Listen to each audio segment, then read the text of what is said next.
Hey, bonsoir à toutes et à tous et bienvenue ce soir pour un petit live NFL et plus précisément Super Bowl 2026. Comme vous le savez, de la nuit du 8 au 9 février dernier, nous avons eu droit au Super Bowl de la NFL, donc la grande finale comme on peut l'appeler.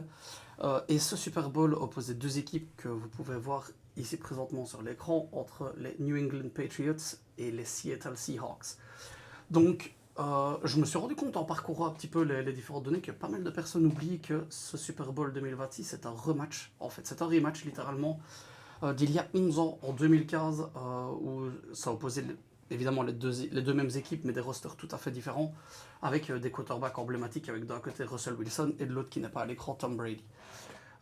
Ce Super Bowl, en plus d'être un super match entre deux des très clairement meilleures équipes de la ligue, il y a une action un peu mythique et légendaire que je voulais partager avec vous parce elle a énormément d'importance et surtout elle vaut son pesant d'or au niveau de l'histoire. À titre de contexte, les Seahawks que vous pouvez voir ici en train d'attaquer avec Russell Wilson et sa ligne offensive ainsi que ses joueurs offensifs étaient en back-to-back, comme on appelle, c'est-à-dire qu'ils avaient fait le Super Bowl en 2014, qu'ils ont gagné contre Denver, si je ne m'abuse, et en 2015, ils ont commis, non, ils ont fait l'exploit de retourner au Super Bowl avec globalement une équipe, je veux dire, assez semblable, où il y avait Russell Wilson et le côté offensif et la Legion of Boom, la fameuse Legion of Boom, c'est-à-dire ce qui était à l'époque une des toutes meilleures, si ce n'est la meilleure défense de NFL. Et cette action, pour vous contextualiser rapidement, je voulais vraiment vous mettre dans le bas avec cette petite action parce je vous dis, elle a vraiment un poids énorme en termes d'histoire. Et vous allez comprendre pourquoi, on va se la regarder tout de suite. Titre de contexte, il reste 27 secondes au match, il y a 4 points de différence, ce qui fait que et on est en second and goal, c'est-à-dire qu'il n'y a plus de limite de yards sur le terrain, la seule limite c'est la ligne de l'end zone. Et donc, le choix qui doit être fait par Seattle, c'est de scorer, quoi qu'il arrive. Parce que si on se contente d'un field goal, aussi proche soit-il, on marque 3 points, on perd le match et on donne le trophée littéralement à New England. Donc, à titre d'action, quand vous voyez cette ligne-là, en second and goal à 27 secondes, je pense que le monde entier s'attend à un rush globalement, à play à la course, où on s'attend littéralement à ce que Marshawn Lynch, Beast Mode, prenne la balle aussi proche que possible et rentre dans l'end zone afin de scorer les 7 points. Je pense sincèrement à ce moment-là, le monde entier, enfin toutes les personnes qui sont intéressées et qui regardent le match en direct se disent ok d'accord, on va y aller à la course. Et je pense que New England, quand on voit la manière avec laquelle ils sont disposés sur le terrain, s'attendent à une course. Donc là ils sont juste prêts à bloquer la ligne et à dire ok, il n'y a personne qui rentre, il n'y a personne qui traverse cette ligne pendant qu'on défend. Et Pete Carroll, qui est le coach des Seattle Seahawks, et Russell Wilson, il va y avoir un play qu'ils vont mettre en place qui est contraire à ce à quoi tout le monde s'attendait. Alors évidemment, on peut se dire, oh là là, la très bonne idée, s'ils s'y attendent pas, ça va forcément marcher ou ça va forcément poser des problèmes à la défense de New England. Et on se rend compte que c'est pas exactement le cas, mais je vais vous lancer la vidéo sans plus attendre et on va un peu pouvoir regarder, jeter un œil à ça. Ouf, chaque fois que je la regarde, je l'ai vu à mon avis 152 fois, mais chaque fois ça fait le même fait. Globalement, ce que vous voyez ici, c'est que tout le monde s'attend au rush, donc la défense joue comme telle, mais par contre, au moment où Russell Wilson déclenche et veut toucher son receveur, on a Malcolm Butler qui a mis littéralement son nom dans les livres d'histoire sur cette simple action qui est absolument, elle gagne un Super Bowl. Donc je vais pas vous mentir au niveau de l'importance du play qui est absolument énormissime. Et forcément, ça cause les remous de deux côtés. D'un côté, on a, je vais vous laisser aller, mais d'un côté, on a les Patriots qui gagnent le Super Bowl contre toute attente, sincèrement. Et évidemment, Seattle qui perd contre toute attente également. Alors, on voit évidemment la joie de Tom Brady qui, à mon sens, pense à perdu le match. Pete Carroll, le coach des Seahawks, qui lui, bon, il sait qu'il vient de le perdre avec son call là, donc il est pas à son aise évidemment. Là, on se pose des questions, on se demande ce qui s'est passé. Vous voyez, la relation entre le quarterback et le coach. Mais regardez ça. Butler ici, regardez ça. Hop, il voit venir. Pop, il anticipe et il intercepte. C'est incroyable. Hein. Au niveau technique et physique, c'est incroyable. Regardez ça. Regardez ça. Hop, il se fait absolument... Le receveur est totalement battu au niveau physique. Il n'y a même pas de doute ici. Au physique, vous voyez que c'est vraiment duel épaule contre épaule traditionnel. Il y en a un qui attrape la balle et l'autre qui tombe à la renverse. Donc ce que vous entendez, je sais pas si vu que j'ai parlé en même temps, c'était peut-être pas très clair, mais le commentateur n'en revient strictement pas. Pourquoi je vous dis ça? Parce qu'on en revient au petit, je vais dire au petit contexte de base sur lequel je m'étais arrêté. C'est second and goal, c'est-à-dire que globalement ils ont trois opportunités en comptant celle-là d'aller dans l'end zone. La première, on se dit toujours, on va rush. On a Marshawn Lynch qui est un meilleur running back de la ligue à ce moment-là. On se dit bon, on va lui donner la balle, il va traverser, on va gagner le Super Bowl et on va laisser poser, on fait le back-to-back. Malheureusement, non. Ils n'ont pas fait ce choix. C'est ça qui est très très surprenant, c'est qu'en second and goal, imaginez vous êtes en fourth and goal ou en quatrième et goal dans ce cas-ci. Euh, vous vous dites, je tente le tout pour le tout, je tente le play, si je le rate, je perds le match. Vous êtes vraiment dos au mur. Il n'y a pas vraiment d'autres possibilités. Mais ici, en second and goal, vous avez la possibilité de lancer 3 plays différents. Il est assez étonnant. Lancer la balle, évidemment, c'est ce qui permet de scorer le plus rapidement. Et le but est évidemment de déstabiliser une défense qui s'attend au run. Le problème, c'est que c'est une lame à double tranchant. C'est-à-dire que si vous scorez, vous gagnez le match et c'est héroïque. Par contre, si vous ne scorez pas et que la balle touche le sol, globalement, on est cool. On a un troisième et un quatrième goal. Le problème, c'est que quand on lance la balle, il y a une possibilité que quelqu'un de votre équipe attrape la balle, mais il y a aussi une possibilité qu'un joueur de l'autre équipe attrape la balle. C'est ce qui se passe ici et c'est ce qui littéralement ruine le Super Bowl. Ça, je vous dis, le commentateur dit, mais comment c'est possible? Il y a Marshawn Lynch qui est dans le bac ici. Il attend qu'une seule chose, c'est de recevoir la balle pour pouvoir créer une action et c'est de scorer. Et en deuxième et goal, on prend le choix terriblement risqué de lancer. Et ce joueur-là que vous voyez là, évidemment, Malcolm Butler, lui, il fait l'action de sa vie. Je vous le dis honnêtement, je pense qu'il n'y a pas énormément de personnes, hormis vraiment les fans absolus de la ligue, connaissaient Malcolm Butler parce que c'était vraiment un excellent joueur, mais là, il a vraiment mis son nom dans les livres d'histoire. Il y a des personnes qui, à mon avis, si je devais avoir une opinion, d'ici 10, 15, 20 ans, qui reverront les moments un peu historiques liés au Super Bowl, découvriront Malcolm Butler, je pense sincèrement. Ce qu'il fait là, c'est indécent. Il a le nez très très fin. Il passe devant forcément le receveur, il gagne la balle, il gagne le Super Bowl sur cette action. C'est pas plus compliqué que ça. C'est vraiment du pile au face comme on en voit rarement dans le sport. C'est si je score, je gagne. S'il attrape la balle, je perds. C'est aussi simple que ça. C'est vraiment manichéen. C'est noir ou blanc, il n'y a pas d'autres possibilités. C'est assez unique dans le sport. Il n'y a pas énormément de sports où vous pouvez, sur une simple action, gagner ou perdre. Vous pouvez ne pas gagner ou ne pas perdre, mais soit je gagne, soit je perds. Ça c'est rare dans le sport, j'ai l'impression. Merci beaucoup, on s'en parle, c'est cool. Et je me rends compte quand même que, après avoir regardé pas mal, évidemment, visionné pas mal d'heures de sport, je n'ai pas l'impression d'avoir un exemple aussi concret d'une simple action qui peut à la fois gagner ou perdre. Le football américain le permet, et dans ce cas-ci, c'est très clair, même si on se doute que sans l'exploit de Malcolm Butler de catch la balle et de la conserver, Seattle, je vous dis, a encore 2 essais pour mettre la balle dans l'end zone et gagner le Super Bowl. Ce qui, honnêtement, à 26 secondes en deuxième et goal, on s'attend sincèrement à ça. J'ai une alerte. Ok. J'ai eu une alerte, mais j'ai vraiment pas vu, donc je suis absolument navré si la personne elle ne s'est pas affichée, je sais pas trop pourquoi. Mais je suis navré si j'ai pas vu le nom, s'il y a un truc, je suis vraiment navré, je regarderai ça après. Je suis navré, j'ai eu le son, mais ça ne s'est pas affiché. C'est-à-dire que, comme vous pouvez vous en douter, je suis très nouveau sur OBS. D'ailleurs, j'avais voulu lancer un live de preview pour vous donner globalement des clés de lecture pour un peu regarder le match différemment, avoir peut-être des éléments auxquels peut-être vous n'auriez pas pensé. Et j'étais tellement mauvais sur OBS que j'ai été absolument incapable de le lancer, ou quand j'ai trouvé une demi-solution, il était déjà passé 23 heures et ça valait plus le coup. J'allais pas tenir le coup de vous donner toutes les infos en étant concentré. Et là, c'est sincèrement incroyable. Cette action est absolument incroyable. C'était vraiment une mise en contexte, c'est pas vraiment le produit comment dire, de notre live ici et de notre contenu ici, mais je voulais vous le montrer pour vous donner une petite mise en contexte et voir un peu comment dire, l'amplitude de l'action, le poids que cette action a eu dans l'histoire de la Ligue, et c'est absolument incroyable. Et c'est littéralement il y a 11 ans, et ce sont les deux mêmes équipes qui s'affrontaient. Alors je me dois de vous mettre au contexte, il y a 2 vidéos qui sont utilisées comme support afin qu'on puisse avoir une discussion. Et les 2 viennent, comme vous pouvez le voir, du compte officiel de la NFL sur YouTube. Je n'ai pas trop d'idées du problème que ça pourrait représenter, mais je tiens à vous dire que c'est absolument consultable et que c'est une magnifique chaîne. Donc je vous la recommande vraiment. Si vous vous intéressez déjà à la NFL et au football américain, vous connaissez forcément la chaîne. Si vous ne la connaissez pas, je vous la recommande 1 million de fois, surtout les week-ends de match. Beaucoup de vidéos, beaucoup de shorts. Assez incroyable. C'est une très bonne chaîne, donc je la recommande aisément. Et comme vous pouvez le voir, le contenu est en très bonne qualité. Et souvent, les commentateurs sont en VO, c'est en anglais. Je sais que ça peut gêner certaines personnes, mais ça augmente énormément la qualité. Merci beaucoup.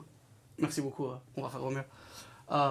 Et du coup, je voulais... Allez, c'était simplement une petite mise en contexte pour vous rappeler que ces deux équipes se sont déjà affrontées au Super Bowl il y a 11 ans.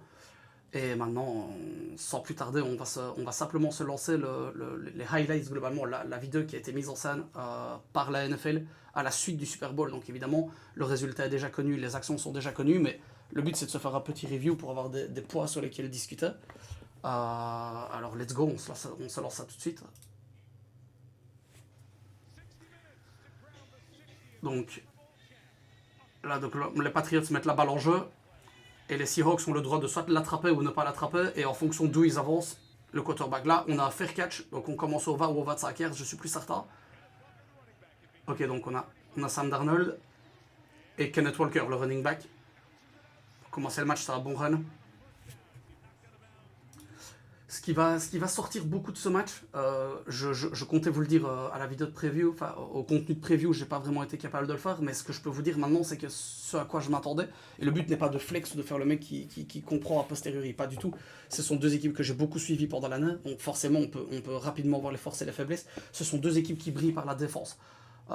Et j'étais sincèrement convaincu qu'on aura un match très serré, un match très défensif avec peu d'éclats offensifs, je vais dire ça comme ça, en tout cas au moment où le match est serré, peu d'éclats offensifs, et évidemment des défenses qui brillent, un jeu assez fermé, et donc forcément dans ce genre de match, on a envie de se reposer sur le jeu à la course, on a envie que les running backs fassent un bon match, on a envie qu'ils libèrent de l'espace, parce que c'est vraiment eux qui ont la clé, à mon sens en tout cas, les défenses de part et d'autre, et le jeu à la course. Parce que quand vous avez de défenses aussi excellentes, il est très rare que les équipes prennent le risque de lancer la balle à tous les downs et de prendre autant de risques, sachant que, comme je l'expliquais au début avec la première vidéo que je vous ai présentée, quand vous lancez la balle, vous avez un risque très certain que l'autre équipe l'attrape, et là, c'est quelque chose qu'on ne veut vraiment pas avoir lors d'un Super Bowl. On ne veut pas perdre la balle, on ne veut pas donner de possession supplémentaire à l'adversaire, surtout lors d'un match où les deux défenses brillent. Quand vous avez une équipe plutôt offensive ou défensive, on peut avoir des paramètres un peu différents, mais quand les deux équipes ont vraiment un point fort qui est la défense, la dernière chose que vous voulez, c'est donner plus de possession à l'équipe. Ça, c'est vraiment une règle de base. Et ici, en premier play, c'est ce qu'on voit. On voit que Darnold lâche la balle à Kenneth Walker, qui est d'ailleurs un excellent running back. Et on voit qu'il arrive quand même un peu à décanter. Ce n'est que le début du match, mais c'était pour vous donner l'idée. On veut absolument établir la défense. Et en général, quand il y a des matchs très défensifs, on veut absolument s'assurer que le jeu à la course est efficace. Si on a un jeu à la course efficace, on oblige la défense adverse à défendre d'une certaine manière à la course, et ça libère des espaces pour les attaquer à la passe. Forcément, inutile de vous dire que la clé offensive, ici, passera par le jeu à la course. Ce qui est assez ironique, sachant que dans la NFL, que ce soit les équipes, les joueurs, les présidents d'équipe, soit les présidents, les GM, les general managers ou les propriétaires carrément, on a tendance à voir qu'il y a une dévaluation de la valeur des running backs, ce qui est honnêtement ridicule à plus haut niveau, surtout quand on se rend compte qu'en playoff, c'est très rare, on ne voit quasi jamais une équipe qui parvient à vraiment développer un bon jeu sans aucun jeu à la course. C'est honnêtement assez rare, et encore plus rare de les voir au Super Bowl. Et je pense que vous allez voir dans cette vidéo que ça va changer. Ça va changer vraiment. Ça peut changer la phase du match si une équipe peut plus facilement appliquer son jeu à la course que l'autre. Donc je vais la lancer, on va s'en rendre compte directement.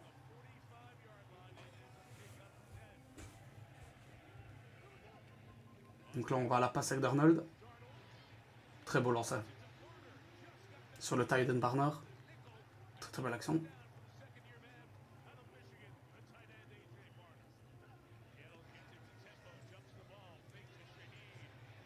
Oh, Cooper Kupp, les gars.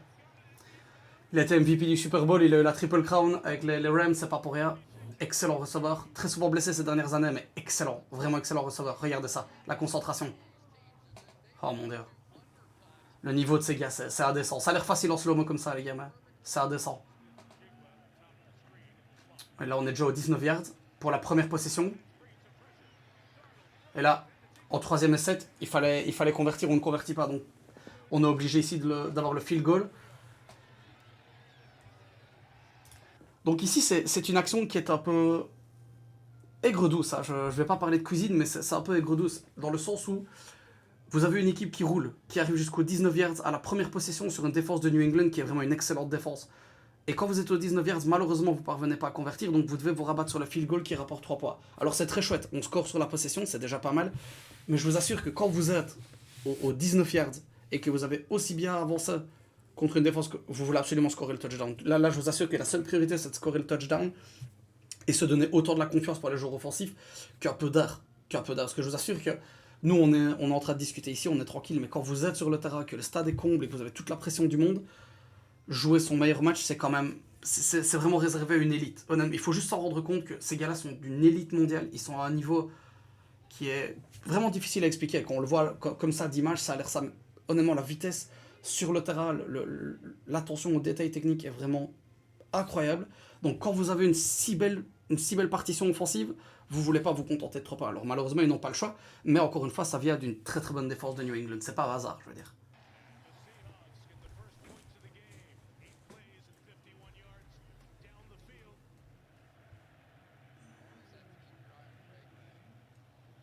Première série offensive pour les Patriots, c'est Drake May. Très bon lancer.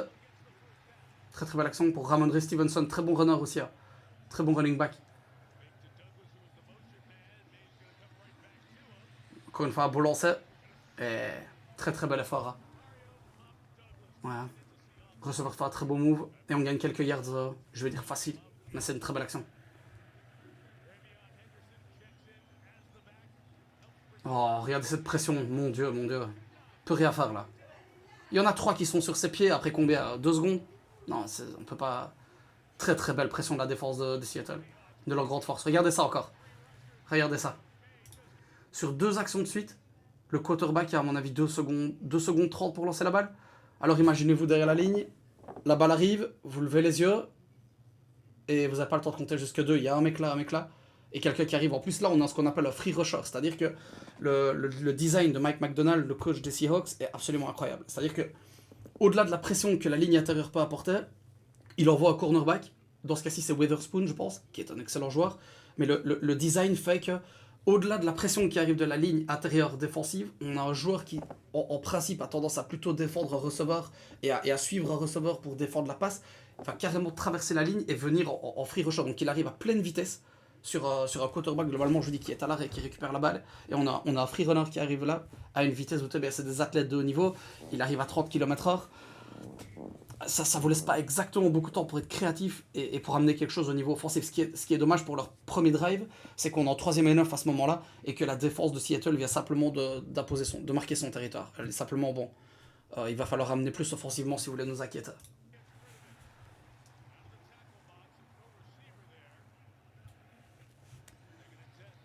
On est loin.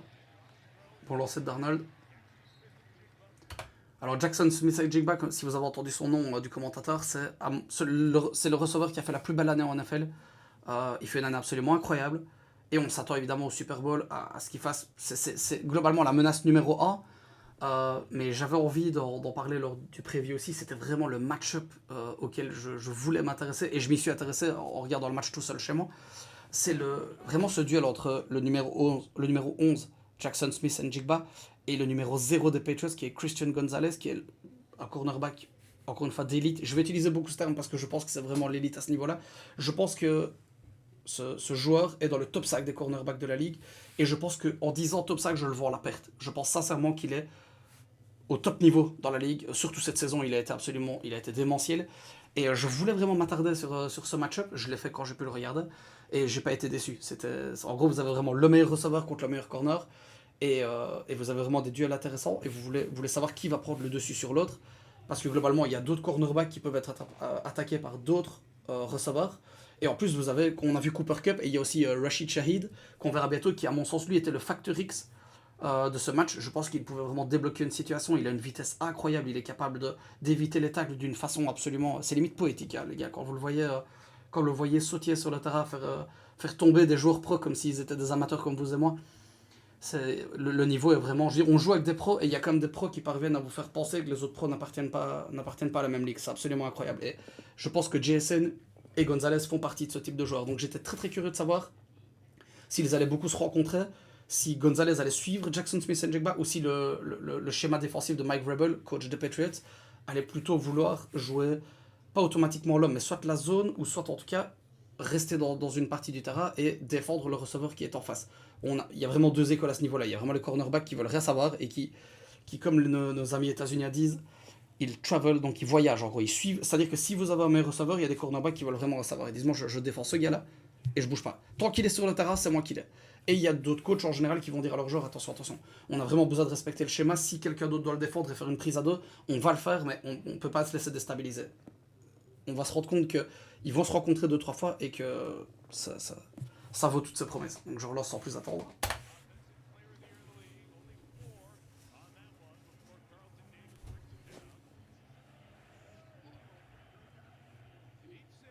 Darnold à la passe. Oh, belle pression. Et là, il la garde. Oh, belle pression, mais... Oh là là là là là là là. Bon.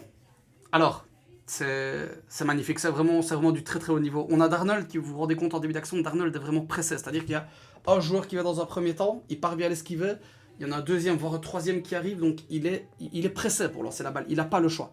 Donc, s'il lance pas la balle, il se fait sac et il perd des yards. Donc, c'est vraiment pas ce qu'on veut ici. Surtout que Darnold, pendant sa pression, a quand même la lucidité de garder les yeux en hauteur, vérifier, essayer de scanner vite le terrain pour se débarrasser du ballon de manière évidemment efficace. Et on se rend compte ici que JSN, donc je vais vous en parler, Jackson Smith-Njigba est absolument seul. C'est-à-dire que si le lancer de Sam Darnold est dans la course ou sur le receveur, on parle de touchdown. C'est un touchdown entre guillemets quasi gratuit parce que New England envoie beaucoup de pression, donc il faut beaucoup de force et beaucoup de joueurs pour pouvoir presser si haut. Donc quand le quarterback parvient à se débarrasser de la balle de manière efficace, en général ça fait des dégâts au niveau profond et au niveau du deuxième rideau de défense. On va s'en rendre compte sur la vue prochaine, je veux juste que vous compreniez. Là, Sam Darnold, je vous assure, il se sent comme le pire. Parce qu'il sait à l'intérieur que si ce lancer est 2 yards plus court, ils viennent de scorer ce 10-0. Et là, je pense qu'ils mettent vraiment un coup de massue sur le match après même pas 10 minutes du premier quart, donc 10 minutes de match littéralement. Je vous assure, après, ici, je ne suis pas en train de dire qu'il aurait dû faire cette passe. Pas du tout. Quand on est pressé par des joueurs de la qualité de la défense de New England, il est normal de commettre des erreurs, il est normal de ne pas être parfaitement précis. Mais je vous assure que ça, en général, on dit toujours que c'est des poids qui sont laissés sur le terrain. Ce lancer peut vraiment changer la phase du match. Ce n'est pas le cas. Il y a une déception, mais honnêtement, le lancer n'est pas tellement imprécis quand on considère la pression qui est appliquée par les joueurs de New England. Là, on va voir la deuxième vue, vous allez comprendre de quoi je parlais.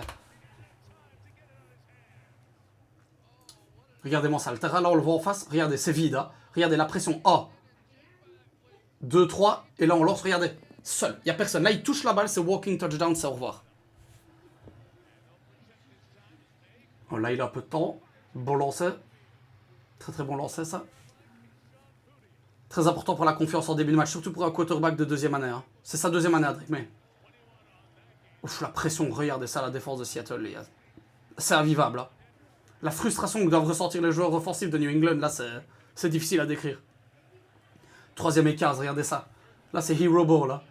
Et boum, la pression encore. Oh là là là là. Et c'est Witherspoon, je pense, hein, encore une fois. C'est encore Witherspoon. Vous avez vu la qualité du design de Mike McDaniel, les gars. Non, Mike McDonald, sorry. Incroyable. Regardez ça. Hein. Beaucoup moins de pression, donc on a plus de temps à côté d'Arnold de lancer la balle. Et encore une fois, Barner qui... Deux bonnes réceptions déjà sur le premier carton, lui. Darner, regardez ça, le temps qu'il a. Évidemment qu'on peut se permettre de lancer. Encore, le lancer est raté, donc j'ai parlé pour rien, mais vous voyez ce que je veux dire, on a le temps. Ah, ouh là là là là là là là là là là. Alors, je vous disais au début de match, quand vous avez deux excellentes défenses et que vous savez qu'il va être complexe de scorer, vous le savez dès que vous entrez sur le terrain, on va pas pouvoir scorer autant qu'on le souhaite, on va pas pouvoir mettre en place toutes nos actions. Il y a une chose que vous voulez pas faire, je l'ai dit il y a pas longtemps, vous voulez pas perdre la balle, vous voulez pas donner une possession extra. Ok, ça c'est pas le but. Donc quand vous avez ce lancer ici où Drake May a un petit peu le temps, puis il l'a plus du tout parce que la pression arrive, et qu'il lance la balle un peu derrière son receveur, c'est Hunter Henry, si je dis pas de bêtises, c'est le tight end. Vous voyez qu'il essaye de l'attraper, on va le voir au ralenti après, il essaye de l'attraper, le problème c'est que comme il est trop court, il dévie la balle, ce qui fait qu'il ralentit la course, et on a, vous voyez ici vous pouvez voir ici, je sais pas si vous savez lire, mais on voit Bryant avec le numéro 8, le mec s'appelle littéralement Kobe Bryant, donc c'est ce qu'on appelle un homonyme parfait. Alors évidemment, petite parenthèse, paix à l'âme de Kobe Bryant, paix à l'âme du GOAT, vraiment. Ensuite, si on revient sur le Kobe Bryant, c'est-à-dire le safety des Seattle Seahawks, là, il s'en veut. C'est-à-dire qu'il fait une très très bonne action où il va au physique avec Hunter Henry, mais il sait qu'il peut l'attraper. Celle-là, s'il l'attrape encore une fois, ça change vraiment la phase du match. Parce qu'on est au 50 yards, comme vous pouvez le voir ici. Si on récupère la balle au 50 yards, c'est-à-dire qu'on est déjà quasi dans la partie adverse sur la première action. en général, c'est beaucoup plus difficile à défendre. Si vous êtes déjà sur les 50 yards avant même de lancer votre première passe, ça ouvre un peu le terrain. Quand vous êtes vers vos 10, vers vos 20 yards, vous devez être méthodique. Mais quand vous êtes aux 50 yards, surtout que ça vient d'une paire de balles, on peut en général se permettre de délier un peu le jeu, d'ouvrir un peu le playbook. Donc le playbook, c'est globalement le livre des actions qui sont dessinées et qui sont répétées à l'entraînement et connues par l'équipe.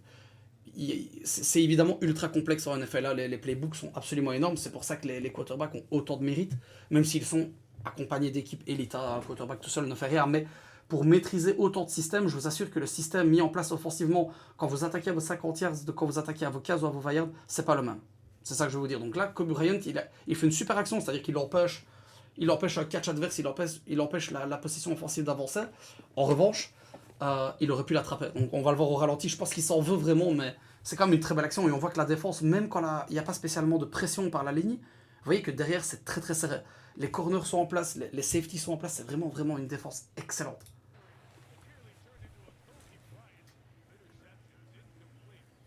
Regardez. Je vous dis, hop, elle est un peu derrière. Il essaye de l'attraper. Il la dévie. Donc on ralentit. Et là, Kobe. Oh là là là là là là là là là là. On n'est pas passé loin. Oh, on a un peu de temps. Très beau lancer. Oh là là, oh là là, oh là. Désolé, je la pose encore. Celle-là, c'est magnifique. Je vais vous en parler un tout petit peu juste précédemment, pardon. En gros, le numéro 0 ici duquel je vous ai parlé, donc Christian Gonzalez, sur cette action, il est incroyable. Et ici, on a Rashid Shaheed, duquel je vous parlais, qui est à mon sens le facteur X. Il a été tradé par Seattle pendant la saison en venant des Saints de la Nouvelle-Orléans. C'est un super joueur. C'est-à-dire que c'est un receveur très rapide. Il a des pieds qui vont à une vitesse qui peuvent vous donner le tournis. Mais en plus de ça, il a développé de très très bons tracés. Il est très capable de se faufiler. Il a un petit gabarit, il va très vite, il est très difficile à tacler. Moi, je le voyais vraiment comme le factory. Je m'attendais à ce qu'il y ait des plays qui changent un peu le match. Et là, il est sur le point d'en faire une. Pour être honnête, le lancer de Darnold, comme je vous le disais, Darnold a un peu le temps. Il recule, on n'est pas trop pressé, donc on peut se permettre de faire des lancers où il y a un peu plus de risque, où il y a un peu plus d'énergie dans la balle. Et honnêtement, je pense que Shahid catch cette balle sur 90% des défenseurs de la ligue. Sincèrement, juste que Christian Gonzalez ne fait pas partie de 90%, comme je vous l'ai dit. Et évidemment, on peut toujours dire, il y a toujours quelqu'un si vous regardez un peu les analyses de match, il y a toujours quelqu'un qui vous dira oui, mais Darnold aurait pu lancer la balle 2 yards plus loin, comme ça. Ouais, bon. Il y a un moment, il faut quand même bien se rendre compte que quand on lance la balle et qu'elle est en l'air, je veux dire, elle est dans les airs pendant 50 yards, c'est quand même complexe d'être parfaitement précis aux yards près. Le lancer est franchement bon, mais la défense de Gonzalez est absolument ridicule. Il sauve vraiment l'action, là. Je ne sais pas s'ils mettent le ralenti, si c'est pas le cas, je vous la repasserai, mais regardez les derniers pas qu'il fait, c'est élite. Non, non, on va la remettre vite fait. Regardez, hop, il recule comme je vous disais. On lance, regardez ça. Et regardez le retour maintenant. Clac. Oh là là là là là là là là. Incroyable de Christian Gonzalez. Vous voyez vraiment que on est certain que Shahid va l'attraper. Lui le premier, il essaie de repérer la balle. Il prend les mains en se disant ok, elle va arriver où je vais l'attraper. Et de nulle part, vous voyez vraiment de nulle part, il y a vraiment une double couverture, comme on appelle ça. Et vous voyez vraiment Gonzalez qui arrive de nulle part et qui croise la course de la balle juste pour arrêter l'action. C'est magnifique, honnêtement. C'est vraiment deux super joueurs et une super action. Évidemment, ici, Christian Gonzalez prend le dessus. Et je vous l'ai dit, c'était vraiment un match-up qui allait m'intéresser, même si c'est plus avec GSN que ça m'intéressait, de voir comment Gonzalez allait s'en sortir. Et jusqu'à présent, les deux actions où on l'a eu, il fait vraiment deux actions magnifiques. Mais celle-là, je vous assure, elle est vraiment incroyable.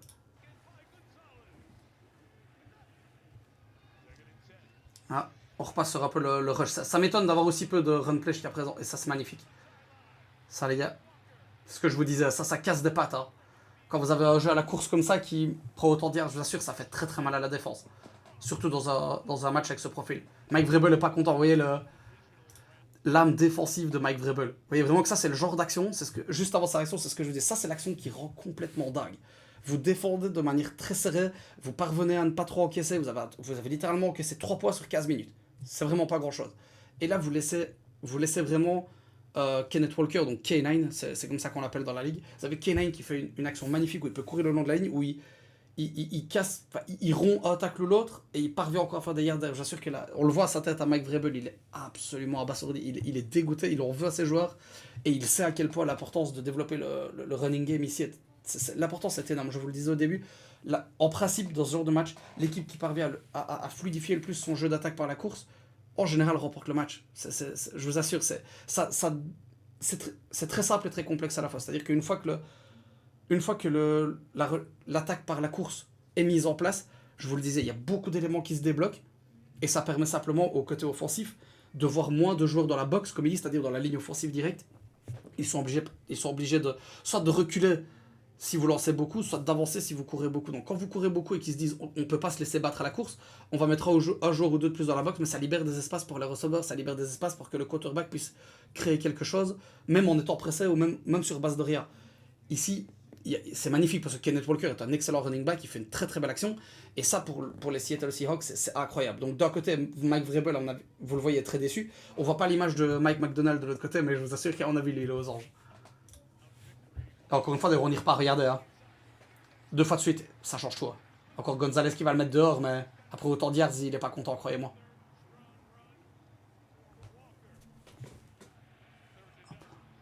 Et on repart à la course, hein. Après, très bonne défense de... Regardez, ça... 2 fois la run passe, et encore Gonzalez dans l'histoire, mais 2 fois ça passe, la troisième, on va vraiment mettre beaucoup de joueurs en avant et on va pas laisser passer, ça peut pas arriver trop de fois. Et qu'est-ce qui se passe du coup? Un field goal malgré le fait qu'on ait 2 bonnes actions à la course. J'assure que c'est une déception ça. Alors c'est bien, on score, mais ils en voulaient plus, vraiment. À juste titre. Hop, Drake May. Pour une fois, il a un peu de temps, mais oh là là là là. Il suffit que je dise ça. Ouais, là, c'est quand la bataille des tranchées, elle est vraiment d'un côté. Là. Seattle gagne vraiment. Regardez ça, la puissance du joueur, c'est ridicule. Il va le prendre de la ligne offensive, il va prendre le jeu, regardez, il va le prendre avec lui, et il va écraser le quarterback. Oh, allez, non, non, c'est pas possible. Le quarterback peut vraiment rien faire, là, je vous assure. Soit il lance la balle très très vite, là il aurait dû la lancer, là c'est trop tard, c'est au revoir. C'est à une fraction de seconde. Tout se passe, c'est incroyable. Hop, encore une fois, il était pressé, mais c'était un bon lancer. On gagne rien là-dessus, c'est dommage, mais le lancer au moins pour s'en débarrasser, pour ne pas subir la pression une nouvelle fois, c'est nécessaire. Mais on sort du terrain avec ça, c'est... Hop, et on repart à la course, hein. Kenneth Walker commence à avoir les jambes chaudes, hein. Donc là, vous voyez que... Plus difficile à défendre pour New England, la course quand même, hein. Pression sur Darnold, d'aller vite. Très bon lancer. Sur Kenneth Walker, d'ailleurs, hein. Qui montre qu'il est capable de catch la balle comme il l'a. C'est vraiment un excellent joueur, hein, honnêtement. Face à Darnold. Hop. Encore une fois, Kenneth... Oh! Là, il la drop, par contre. Donc c'est quand même pas un receveur non plus. Il est capable d'en faire, mais vous voyez que c'est pas ce qu'il fait de mieux, en tout cas. Et vous voyez, là, grâce à cette action défensive de New England, on récupère la possession. Donc ça, c'est très très bien. Mais regardez là, regardez ça. Pourquoi je vous dis ça? Pourquoi je dis regardez ça avec une emphase? Quand vous avez un joueur qui est capable de punter, donc le punt, c'est quand en gros vous rendez la balle à l'adversaire parce que vous venez de perdre la possession, vous êtes en 4ème down, vous allez punter la balle, et comme je vous disais en tout début de vidéo du Super Bowl, l'équipe qui attrape a le choix de faire ce qu'on appelle un fair catch, donc on l'attrape et on ne court pas et on est au 20 ou à 25 yards, ou alors on l'attrape et on peut avancer. Le problème, c'est que quand vous avez un punt qui est aussi parfait que ça, c'est-à-dire que la balle rebondit au 95, entre le 95 et le 97 yards, et elle sort au 98 ou 99. C'est-à-dire que, comme je vous le disais, quand vous commencez au 20-25 yards, au 50 yards, vous avez une possibilité de jeu qui est différente que quand vous commencez à vos 2 yards. Là, je vous assure que la pression que la défense met, elle est ultime. Donc quand vous avez les équipes spéciales, donc les special teams, comme on dit, il y a toujours 3 phases dans le football américain: l'attaque, la défense et les special teams, donc les équipes spéciales. J'ai pas trop l'habitude d'utiliser ce terme en français, donc si évidemment vous avez une traduction qui est plus adéquate que la mienne, n'hésitez pas. Ce monde, je le vis pratiquement uniquement en anglais, donc les termes forcément viennent en anglais, mais vous pouvez pas vous permettre de subir une pression telle quand vous êtes si loin. Donc quand vous êtes à vos 2 yards, il faut pas laisser la ligne défensive vous presser, parce qu'on peut perdre 2 points avec le safety et rendre la balle. Franchement, je vous assure, c'est vraiment pas une position dans laquelle les quarterbacks sont à l'aise, parce qu'au final, quand on leur lance la balle, ils sont dans leur end zone, et ça permet à la défense de mettre une pression. Donc quand vous avez un punt de votre punter, de votre équipe spéciale, de votre special team, c'est magnifique. Honnêtement, cette équipe de Seattle est vraiment bien wheelée, elle est vraiment bien coachée, et elle a un roster de qualité. Parce que vous avez des personnes dans les special teams qui permettent là à la défense de pouvoir appliquer une pression énorme sur Drake May et les Patriots. Ils n'ont pas besoin de ça. Comme vous pouvez le voir, ça fait maintenant 20 minutes... Non, plus, pardon. Ça fait 25 minutes de match, et globalement, offensivement, ils n'ont rien pu montrer. Pas parce qu'ils sont nuls, simplement parce que la défense de Seattle est implacable. Ils ne leur laissent rien. On ne peut pas dire, oh, Drake May, il y avait énormément d'actions qui étaient là-dehors, et il n'a juste pas été capable de convertir. Non, je suis navré, c'est une analyse qui est beaucoup trop simple, et à ce niveau-là, ça n'a pas beaucoup de sens. Quand vous avez une équipe qui inflige autant de pression, qui applique autant de pression que les Seattle Seahawks, vous devez trouver une solution quand il y en a une. C'est ça aussi. C'est que s'il y a une solution, il faut la trouver. Là, pour le moment en tout cas, New England n'est pas capable de trouver une solution à cette pression intense de Seattle. Mais je reviens à la vidéo, mais le punt est magnifique parce que là, globalement, vous allez le voir sur l'action qui suit. Ils sont loin sur le terrain. Donc là, la défense de Seattle se dit cool, ils doivent faire 98 yards pour nous battre.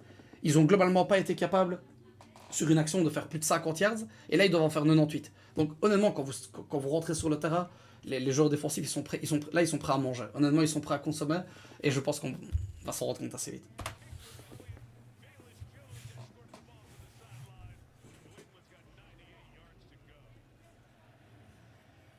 Oh, regardez où il est, déjà dans son end zone quand il prend la balle.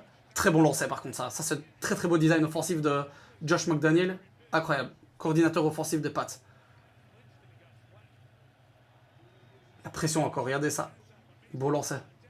Ouh. C'est un peu long. Mais vous avez vu où on est obligé d'aller. Quand la pression est si haute, vous voyez, c'est ce que je dis. Donc on a une première passe qui est vraiment bonne, ça permet de libérer un peu la pression.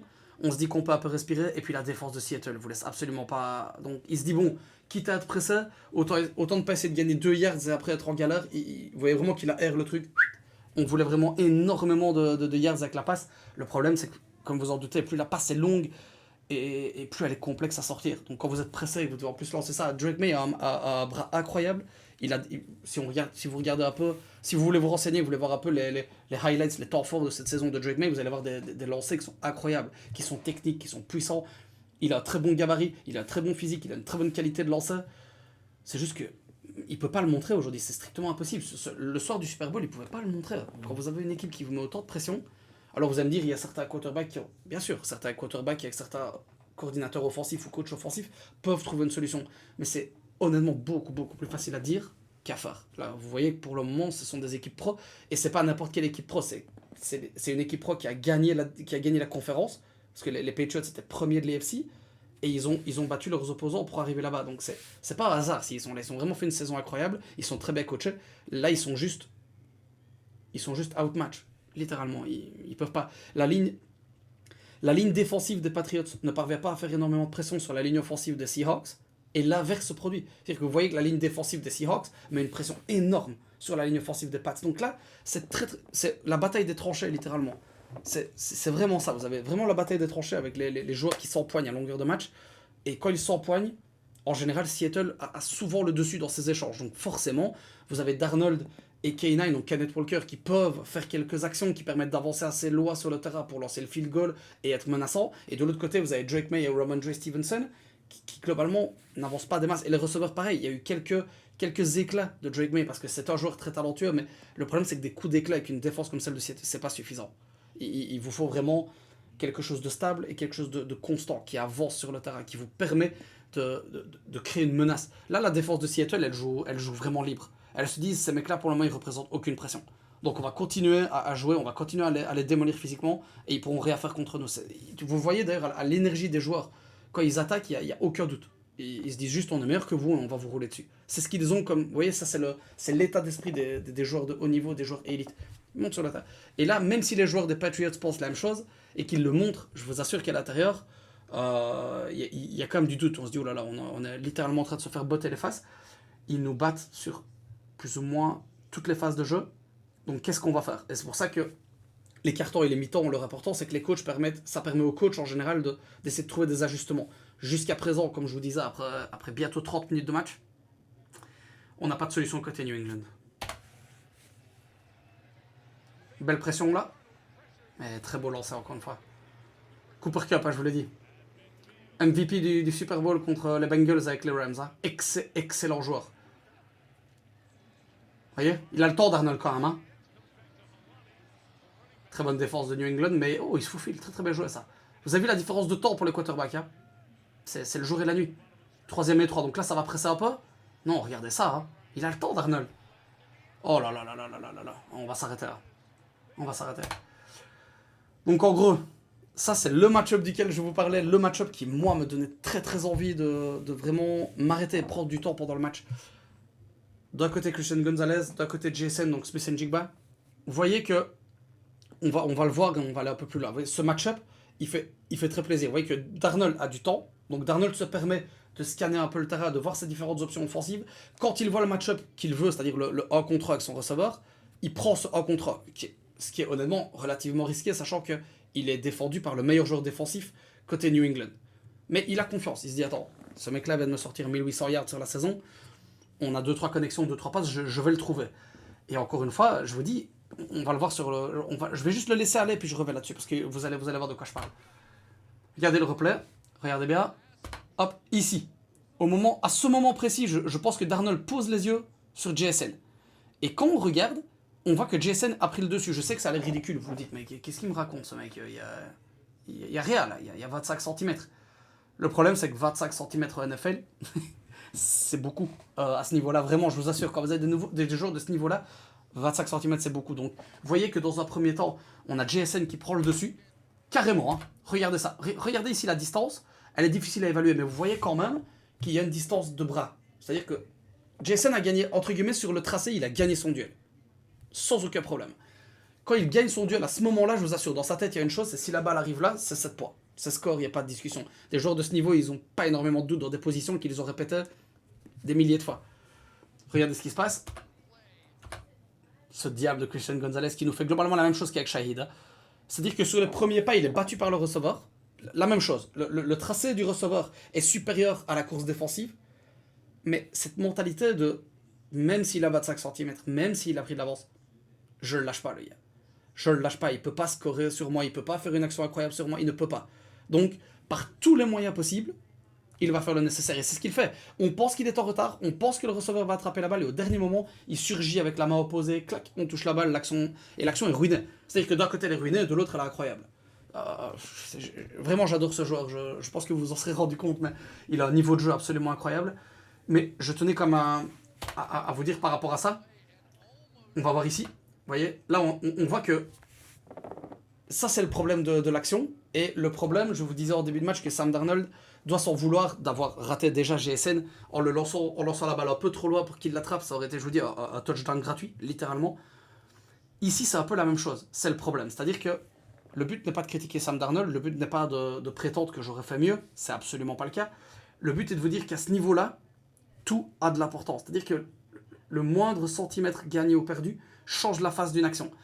Ici, vous voyez que quand il est en l'air, JSN, pourquoi sa jambe est croisée ici? C'est pas du tout naturel comme ça. En général, si vous réfléchissez à quand vous courez et que vous sautez, vous avez rarement une jambe qui va croiser l'autre, sauf si vous voulez faire une figure artistique ou mettre de l'esthétique. Non, on n'est pas là-dedans. Lui, ce qu'il veut, c'est attraper la balle.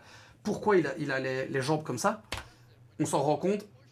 C'est magnifique. Et il peut l'attraper. Il peut quasi... Regardez. À ce moment bien précis, quand vous voyez, donc je vous dis, la séparation était quand même belle. JSN a fait son boulot. Il a fait son boulot parfaitement. Ça honnêtement, dans le meilleur des cas offensifs, ça doit être un touchdown. Quand votre receveur bat le numéro 1 de l'équipe adverse avec une aisance pareille, ça doit être touchdown. Donc forcément, si la balle, on ne voit pas Sam Darnold à l'écran, mais si la balle est lancée, je vais dire, ici, dans cette zone, c'est touchdown. Que ce soit Christian Gonzalez ou non, n'a pas d'importance. Même si, je vous le dis, joueur élite incroyable. Mais quand vous avez un attaquant de la qualité de Jackson Smith Njigba qui a pris cette avance-là, s'il est dans sa course, si la balle est là, j'allais dire c'est goal, parce que mon premier amour c'est le foot. Mais non, c'est touchdown, il n'y a pas de discussion. C'est 7 points, il n'y a pas de discussion, on remballe les équipes et on change. C'est-à-dire que c'est le côté offensif de New England qui rentre sur le terrain et le côté offensif des Seahawks, ça fait le boulot. C'est magnifique. Le problème, c'est que Sam Darnold ne lance pas la balle dans cette zone-là. Ce qui fait qu'au lieu de pouvoir continuer sa course et de rester sur l'effort qu'il a effectué précédemment pour dépasser Christian Gonzalez, il doit s'arrêter. Il doit faire un petit pas parce que la balle n'est pas lancée comme on appelle en NFL, on dit in stride, c'est-à-dire dans la course. C'est-à-dire que quand le quarterback lance et que vous avez le receveur qui n'a plus, entre guillemets, qu'à se retourner dans sa course, hop, on l'attrape et on peut continuer la course quasi sans perdre de vitesse, quasi sans perdre l'élan qu'on avait accumulé. Le problème ici, c'est que c'est pas ce que Sam Darnold fait. S'il la lance, comme je vous dis, dans la course, c'est-à-dire dans cette zone-là, Christian Gonzalez n'a aucune chance. Sincèrement, ici, c'est aussi fort soit-il. Il a globalement perdu le tracé. Jackson Suicide est passé devant. Donc si la balle est là, il ne peut pas passer devant. Parce qu'il y a vraiment. Il doit la mettre, comme on dit souvent, il doit la mettre à l'endroit où seul son receveur peut l'attraper. Malheureusement, c'est pas ce qu'il fait. Donc on a une action défensive magnifique de Christian Gonzalez qui en plus aurait pu être bien pire. Hein, parce que vous vous êtes rendu compte sur ce que je vous montre avant, pour le même prix, il l'intercepte. Il attrape la balle, il se relève. Et il peut gagner des yards pour la position offensive de New England. Donc là, Sam Darnold, il fait ce qu'il peut, évidemment. Il scanne le terrain, il lance une balle. Malheureusement, il n'est pas au poids sur le lancer. Je dois le dire comme ça. Il a 150 fois mon niveau et il peut m'apprendre tout ce qu'il veut sur le football, mais en tant qu'observateur simplement objectif, il lance pas la balle là où il doit la lancer. Et je pense qu'il le sait. Sur le moment, je ne sais pas si on aura droit à la réaction, mais sur le moment, il sait. Il sait que quand il a la balle dans la main, s'il la met là où il sait qu'il peut la mettre, c'est un score. Le problème, c'est qu'il la met un peu, et c'est pour ça que je dis, on saute rarement en croisant les jambes. Ici, Jackson Smith-Njigba croise les jambes parce qu'il s'arrête. La balle est derrière lui. Donc, il la lance plus vers Gonzalez, donc il ne rend pas service à son receveur. Et vous allez voir ici, on voit d'ailleurs, hein, vous voyez, quand vous voyez un pied en général qui est enfoncé dans le sol de cette manière-là, ça veut dire qu'on met du poids, c'est-à-dire qu'on cherche à s'arrêter. Donc, c'est très important si vous voulez dépasser un défenseur, lui faire une feinte, d'aller vers l'intérieur, vous ressortez à l'extérieur, il faut avoir ce genre de cheville et ce genre de genou et ce genre de force dans les jambes. Le problème ici, c'est que c'est pas ce qu'il veut. Ce qu'il veut, c'est être très léger sur ses pieds. Il veut avancer ses quelques pas et que la balle soit à un endroit où seul lui peut l'attraper. Malheureusement, c'est pas ce qui se passe. Vous voyez, hop. Donc malheureusement, on a un lancer qui est incroyable, on a une action incroyable de JSN. Malheureusement, elle ne porte pas ses fruits et on doit, encore une fois, je vous dis, c'est quand même frustrant. C'est là qu'on se rend compte que la défense de New England, c'est pas une blague. On est à bientôt 30 minutes de match et tout ce que Seattle a pu montrer au niveau offensif, c'est 3 field goals. Donc on va avoir 9-0 au compteur, ce qui fait que globalement, c'est pas mal du tout. On est devant à la pause, on peut revenir en se disant, bon, on a quand même 9 points d'avance, ils peuvent pas nous rattraper en une seule possession. Mais quand vous voyez comme la balle a pu bouger, comme Kenneth Walker a pu courir, c'est un peu décevant de n'avoir que 9 points. Et ça s'explique presque uniquement. Donc on a évidemment Darnold qui, sur 2 actions, aurait vraiment pu... Je vous dis, là pour le même prix, le match il est fini. Hein. S'il score sur ces 2 actions, à mon sens, le match est fini. Évidemment, en effet, on ne sait jamais ce qui se passe. Je vous ai montré la première vidéo avec les Seahawks et les Patriots il y a 11 ans. Il peut se passer beaucoup de choses, mais vous auriez eu un 14-0 au minimum en rentrant au vestiaire, sans compter qu'il y aurait peut-être... On est peut-être à du entre 14 et 20-0 à la mi-temps. Ouais, avec une équipe en face qui doute. Je pense que le match aurait simplement été terminé à la mi-temps. Ça, c'est ce que je pense. Mais Sam Darnold n'a pas pu faire ses actions. Encore une fois, pas parce qu'il est nul, simplement parce qu'il y a une grosse pression de la défense des Patriots et qu'il n'a pas pu avoir le lancer aussi précis qu'il ne l'aurait souhaité. Donc, on doit se contenter de 9 points parce que la défense de New England est excellente au niveau du personnel et elle est aussi excellemment bien coachée par coach Vrabel.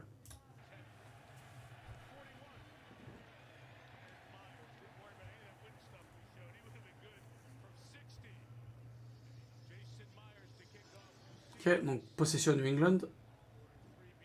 Et c'est ce que je vous disais. Donc là, on fait pas le fair catch, on avance. Donc là où il tombe, on commence l'action. Donc on est à quoi, 32-33 yards. Donc vous voyez, on a un peu de jus là, on a un peu d'air derrière. 32 yards, on n'est pas à l'aise, mais on est quand même un peu mieux. On n'est pas en pression. Hop. Et là, on essaie de lancer le jeu à la course aussi, qu'on n'a pas beaucoup vu à côté New England, parce que les Seahawks ne laissent aucune place, vraiment. C'est à ce point-là. 3ème et 3. Encore de la pression pour Drake May. Très très bien défendu. Vous voyez, tout le monde fait son boulot dans la défense. Hein. Et vous regardez à l'endroit où Drake May lance la balle, sur ses possibilités d'action, donc sur les 3 lances, enfin pas les 3 lancers, mais les 3 actions qu'il a eues, ils n'ont même pas gagné 10 yards. Je veux dire, sur un terrain qui en fait 100, ils n'ont même pas fait 10% du terrain sur leurs 3 actions. Et après, il faut les se rasseoir sur le banc et attendre la série suivante. C'est très dur à mon avis. Ça, mentalement, quand vous dites, on s'est entraîné comme d'habitude, je connais mes joueurs, on fait une saison incroyable, et on se retrouve en face d'une équipe qui ne nous laisse aucune chance de développer notre jeu. Il n'y a pas, en fait, il n'y a pas d'espace. Même quand Drake May parvient à lancer, ben vous voyez que globalement, c'est assez facilement contré. Ils ne vous donnent pas l'impression de travailler très dur. Ils sont juste très bien placés, excellent personnel, et les designs défensifs de Mike McDonald sont juste certains des meilleurs de la ligue, à mon sens, à l'heure actuelle. On va d'Arnold. Il y a de la différence de temps quand même. Là, il était pressé, mais il a quand même eu le temps avant. Très beau catch. C'est qui? Rashid? Ouais, Rashid Shahid, hein, je vous dis. Hein. Très très bonne main. Hein.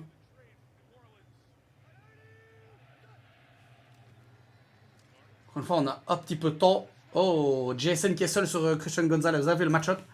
Vous avez fait attention. Donc là, on a le numéro 0 qui le suivait, le 11. Donc là, on a un match-up qui est remporté par JSN. Mais évidemment, on est vers le milieu de terrain. C'est une action, c'est pas une action de score. Mais vous voyez quand même que Gonzalez est quand même pas mal proche de JSN. Et c'est ça que j'aime beaucoup. C'est qu'il a pris sa responsabilité. Il s'est dit, ce gars-là était le meilleur, le joueur offensif de l'année de la ligue, littéralement. Et le meilleur receveur. Je pense que c'est pas grand monde vous dira le contraire. Il y a toujours d'autres excellents, mais sur la saison uniquement 25-26, je pense que JSN est vraiment le meilleur receveur de la ligue. Et vous voyez que Gonzalez ne reste pas loin. Ça fait toujours plaisir de voir des joueurs assumer leurs responsabilités, même si ils jouent contre des monstres, ils se disent ok, je suis un monstre moi-même, mais je vais lui rendre un match difficile. Mais là, très très bon lancer, très bon catch de JSN.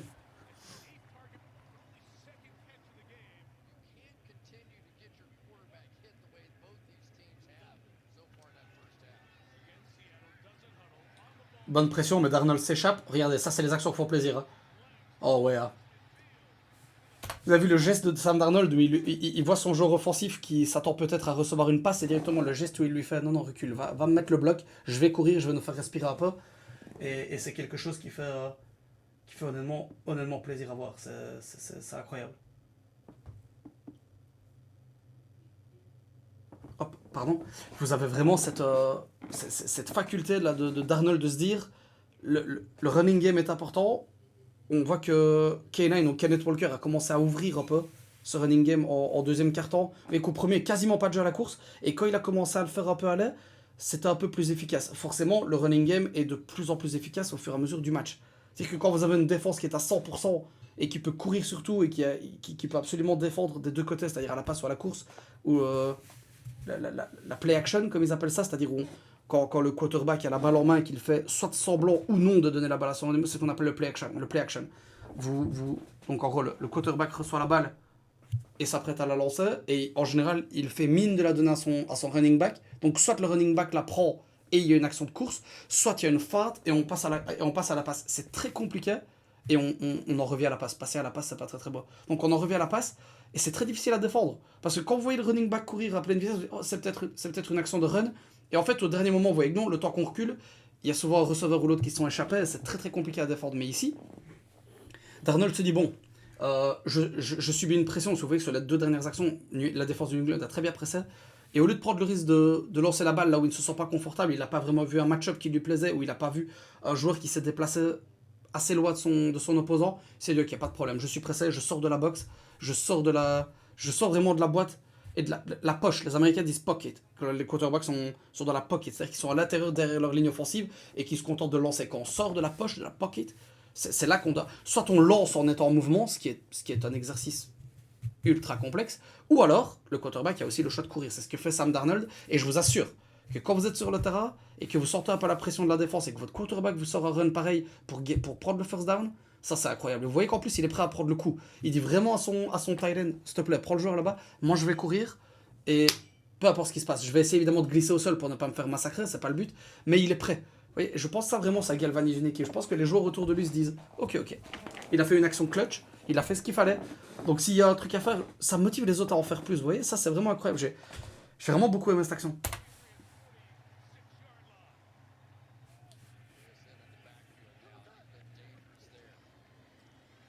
Plus de temps quand même. Oh, Walker qui attrape bien. Le catch était beau. Et là, quand il est lancé, regardez ça.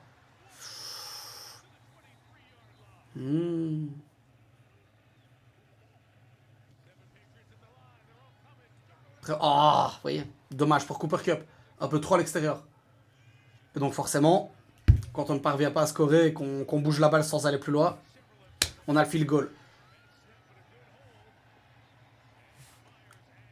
Donc en gros, quand je vous disais que je m'attendais à un match défensif, c'est parce que les deux équipes détiennent deux des meilleures défenses de la ligue sur toute la saison. Ça, il n'y a aucun doute. Vous pouvez le vérifier comme vous voulez, au niveau, soit en regardant leur match, soit en regardant les highlights, ou soit en simplement regardant les stats.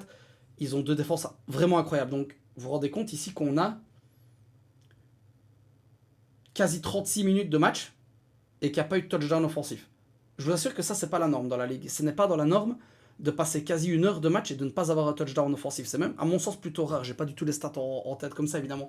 Mais c'est assez rare pour tout ce que je regarde que pendant 36 minutes, vous n'ayez pas un touchdown offensif. C'est-à-dire que même Seattle, qui a eu un peu plus de temps pour développer son action, ils parviennent quand même pas à scorer le touchdown parce que la défense de New England est aussi forte que ça. Donc un match serré, jusqu'à présent, la seule grosse différence, c'est que Seattle, avec la balle, est quand même capable de créer assez de différence pour s'approcher suffisamment et kick le field goal pour scorer 3 points. Ils le font 4 fois, mais on n'a toujours pas un touchdown offensif.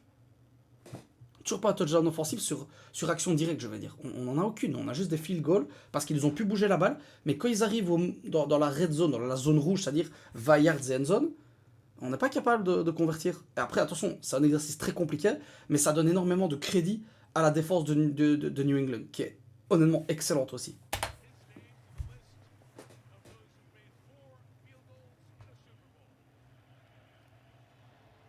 On essaie de courir chez les Patriots. Très beau run.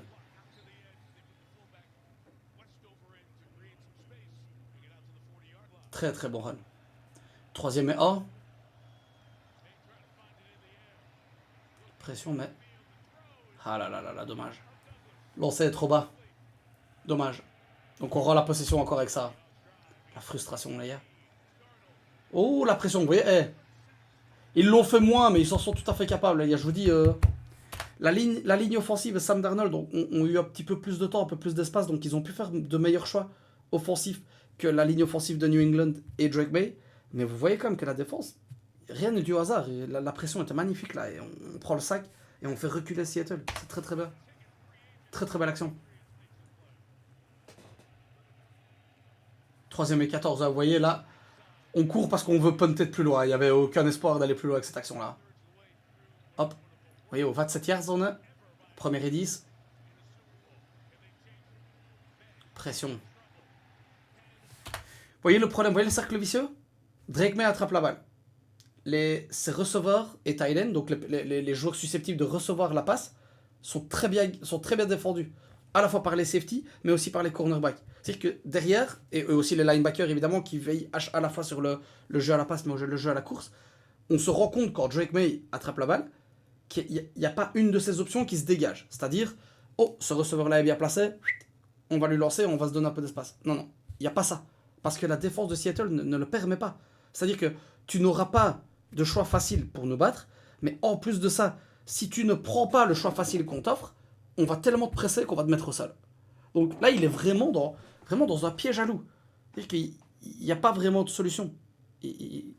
Soit il prend le risque de lancer sur des joueurs qui sont bien défendus, et donc le risque de se faire intercepter et de perdre la possession. Mais s'il ne prend pas ce risque-là, parce que vu qu'aucun des joueurs n'arrive à se dégager offensivement, le risque qu'il prend, c'est qu'il se fasse presser par la ligne. Il regarde encore une fois.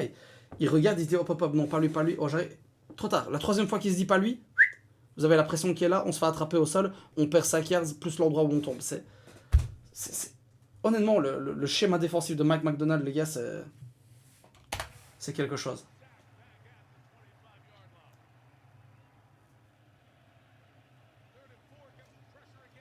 Hop.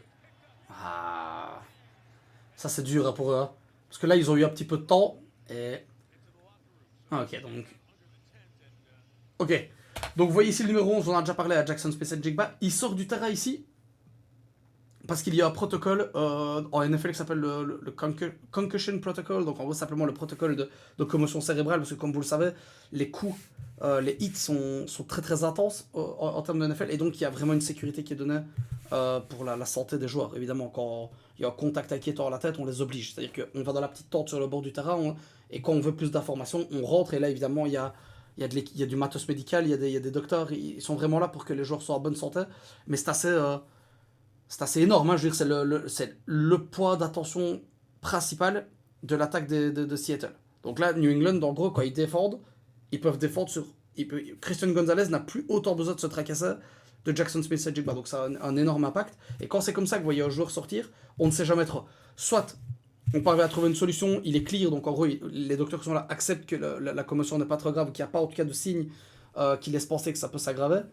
Ou le joueur se sent bien et peut rentrer, ou alors évidemment, des fois on le voit partir, il ne revient jamais parce que soit on s'est rendu compte que c'était plus grave que prévu, soit on voit avec le joueur et on lui dit simplement pour son bien que. Parce que la majorité des joueurs, même quand ils sont dans le pire des états, vous vous doutez bien qu'un match comme ça, ils veulent retourner. Un Super Bowl, je pense pas qu'il y a eu beaucoup de. Il n'y a pas dû y avoir beaucoup de joueurs dans l'histoire qui sont blessés au Super Bowl et qui sont dit non, c'est ok, j'ai pas besoin de remonter. Non, non. Les mecs qui sont pas remontés, c'est que soit physiquement ils en étaient pas capables. Je veux dire, si vous déchirez certains ligaments du genou, c'est compliqué de courir et sauter à ces vitesses-là, à cette intensité-là. Donc là, c'est ça que je voulais vous dire. C'était une petite parenthèse, petite anecdote. Mais quand vous voyez en général un joueur comme ça entouré du staff dans le couloir, c'est que soit il y a le protocole de commotion, soit il y a une blessure qu'on veut éclaircir. Est-ce qu'on va faire un scan, une IRM? Il y a du matos dans les stades, hein, vous tracassez pas à ce niveau-là. Ils sont bien équipés pour faire attention aux joueurs.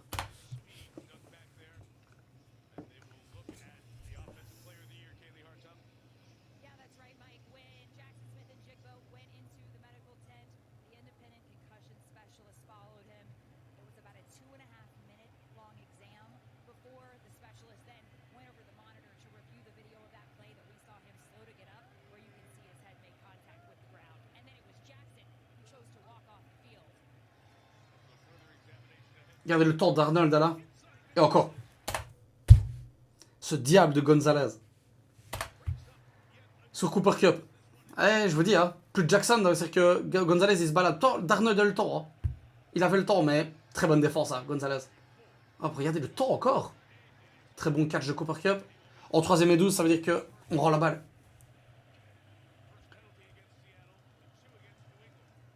Oh, la pression. Oh là là là là là là. La pression est incroyable. En plus de ça, vous voyez qu'on essaye le strip sack. Le strip sack, c'est-à-dire que le sack, c'est quand vous faites tomber le quarterback par votre tacle à l'arrière de sa ligne je sais pas en français. La ligne la ligne de base, je vais dire. Ok, je sais pas comment la traduire.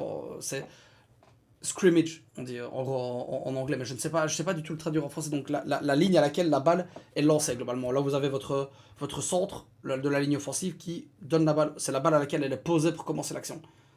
Quand le quarterback est taclé derrière cette zone, on appelle ça un sack. C'est-à-dire que on prend l'endroit, on ajoute 5 yards et la prochaine action, c'est-à-dire qu'on perd des yards sur le terrain. On recule, la défense fait reculer l'attaque.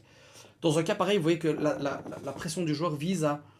Vous voyez que la main vient clac, pour essayer de toucher le bras de lancer, le bon bras, on va dire ça comme ça, le bras fort, pour justement soit faire en sorte que la balle n'aille pas là. Et là, vous voyez que globalement, il y a un peu de réussite, on touche au bon moment, mais la balle va dehors, donc ça n'a pas de préjudice direct. Mais je vous assure que c'est le genre de pression, c'est dur en termes de confiance pour le quarterback de subir ça.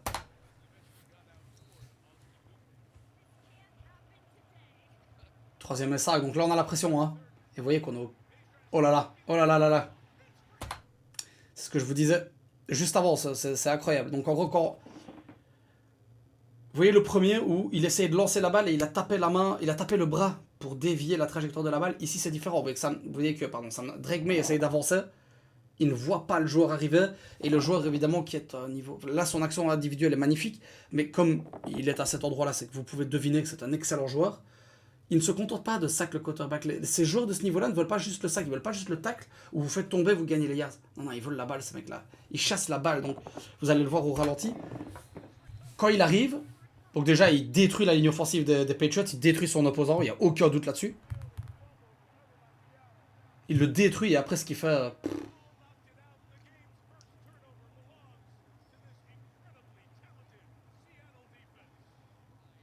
Regardez. Hop là. Hop. Il le détruit. Et là, regardez. Clac. Vous voyez à quel point il va arrondir son bras autour de Drake May pour vraiment... Ce qu'il veut, c'est pas... Le tacle, il peut le tacler par l'épaule, il peut le tacler par... Là, ce qu'il veut, c'est quand il enroule son bras autour de Drake May de la sorte, il veut toucher le ballon. Il veut faire en sorte que le ballon soit en déséquilibre. Il veut... Et là, il obtient ce qu'il veut, évidemment. Parce que la balle tombe et son coéquipier la récupère. Ce qui fait que on est ici au 40 yards, c'est ça, on est aux 40 yards côté New England, ce qui fait que la balle est récupérée dans ces eaux-là vers le 37-38 yards. C'est-à-dire que Sam Darnold va récupérer une possession aux 36 yards des Patriots. Donc ça, honnêtement, c'est catastrophique pour New England. Ça, c'est vraiment pas ce qu'on veut, je vous le disais en début de match. Match serré, bonne défense, on veut pas perdre la balle. On peut pas se permettre de perdre la balle, on peut pas se permettre de donner une extra possession à l'équipe adverse. On ne peut pas. Surtout dans ce sens-là, où vous êtes déjà mené 12-0 et que votre quarterback n'arrive pas du tout à se lancer. C'est que, de 1, il n'arrive pas à se lancer, Et vous voyez que de l'autre côté, le niveau de jeu de Sam Darnold, il est bon. Il n'est pas excellent, mais il est bon. Il parvient quand même à bouger la balle, il parvient quand même à avancer, et il parvient à scorer. Même si ce ne sont que des field goals, c'est comme 12-0. C'est-à-dire qu'en une position, on ne peut plus le rattraper. Donc lui, globalement, il fait son boulot, et il a sa défense, qui fait un boulot qui est énormissime. Je vous l'ai répété à de multiples reprises, ce n'est pas pour rien. La défense est vraiment excellente. Et là, l'exploit individuel, on détruit la ligne offensive, mais on ne se contente pas d'aller chercher le quarterback. On va chercher la balle dans ses mains. Et ça vaut de l'or. Je vous le dis honnêtement, ça vaut de l'or. Regardez ça. Pop. Mec, c'est incroyable. Le niveau, regardez ça, ouais, regardez ça la bobette en même temps. Hein. C'est pas l'homme moyen, regardez ça la botte quoi.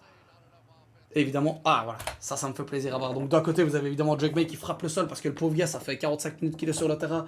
Ça fait globalement 45 minutes qu'il se fait malmener et quand il arrive à faire un peu quelque chose, ça marche pas comme ils veulent. Donc globalement, offensivement pour New England, il n'y a rien qui va.